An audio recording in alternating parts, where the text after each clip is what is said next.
Abbi Jacobson travels far from Broad City in Heroin drama 6 Balloons. Abbi Jacobson realizes that her new movie, 6 Balloons, may sound like a fun romp.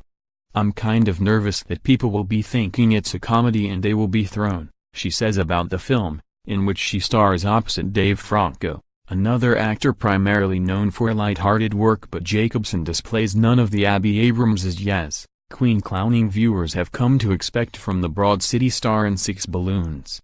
Instead, she turns in a subtle and nuanced dramatic performance as the devoted sister of a recently relapsed heroin addict, Franco, also shifting gears, in the Netflix film that begins streaming Friday, April 6. Jacobson knows the role is quite a departure, and says it took a lot of convincing to get producers to cast her. "I auditioned a couple of times," she says. "I don't think I was a lot of people's first choice, to be honest. Writer-director, Marja-Lewis Ryan really fought for me." The story takes place over the course of a very long day and night, as Katie, an uber-responsible, self-help tape-listening Angeleno tries to take care of both the last-minute preparations for her boyfriend's surprise birthday party and her increasingly strung-out brother, Seth, who's looking after his 2-year-old daughter, Ella, Charlotte and Madeline Carell, and desperately needs a detox. Unlike many stories of addiction, this one focuses on the enabler rather than the relapsing addict. Ironically, one of the producers that needed persuading was Samantha Houseman, on whose experience 6 Balloons is based. Rather than being unnerved by the presence of her character's real-life inspiration, Jacobson says it was relieving to be able to check in with her, even though the two women had already spent time together ahead of filming the low-budget indie over the course of 19 days.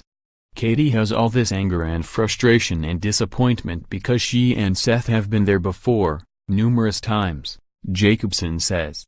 "I just wanted to make sure I was playing it as real as possible." There are some light moments between the squabbling siblings, as when a frustrated Katie tells Seth she wishes he'd told her he's using again. "Next time," he says, "he will," before waiting a beat and adding, "That was a joke." Katie's reply, "No, that was hilarious. It brought down the house. You should develop that, like a longer act."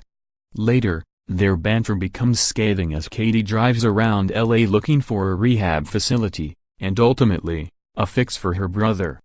Jacobson gets back to her roots on her current project, voicing the character of a hard-drinking medieval princess named Ben for Matt Groening's upcoming animated Netflix series Disenchantment.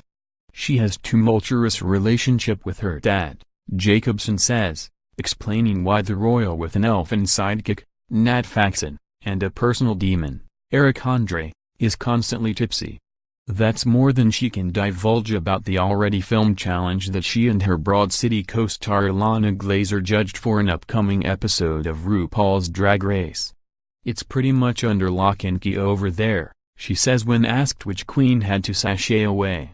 "I know roughly when it airs because, as a judge, I know how many contestants are left. But I can't say." She's a bit more forthcoming about the next season of Broad City, which is just about fully written. She and Glazer plan to direct more episodes this year, though they might walk back another creative choice. Last season, the series bleeped every mention of Donald Trump's name. "This time around, we had this whole discussion, and I think we are actually trying to avoid even mentioning him," she says. "It's not even funny anymore." A trained illustrator, Jacobson is also taking seriously the planning for a second season of A Piece of Work, a podcast in which she and her famous friends make modern art accessible. But she's not sure she's any closer to snagging dream guest Gloria Steinem, even after playing the feminist icon on Drunk History. She did recently tell her idol about the homage, letting Steinem know she was the only reason Jacobson would ever slip on a Playboy bunny outfit. So, what does the love life of the woman clearly not lacking any jobs? She also just signed on to co-write a new half-hour comedy based on the film A League of Their Own for Amazon, look like.